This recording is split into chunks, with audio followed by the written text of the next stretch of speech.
काहे जाता रूहो छोड़ी, दिल देहलू हमर तोड़ी। काहे जाता रूहो छोड़ी, तोहर प्यार में रजुआ पागलाए वाला बा। तोहर प्यार में रजुआ पागलाए वाला बा। दिल देहलू हमर तोड़ी, काहे जाता रूहो छोड़ी। तोहरा प्यार में रजुआ पागलाए वाला बा। तोहर प्यार में रजुआ पागलाए वाला बा।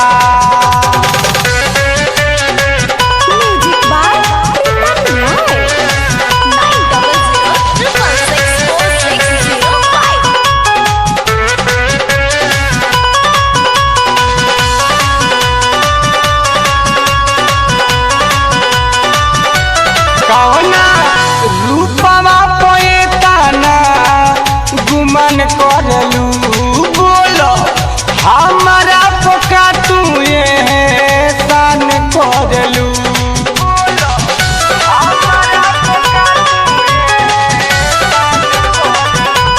कौना रूपवा पोएताना गुमान करलू, बोलो हमारा पोका तू एहसान करलू।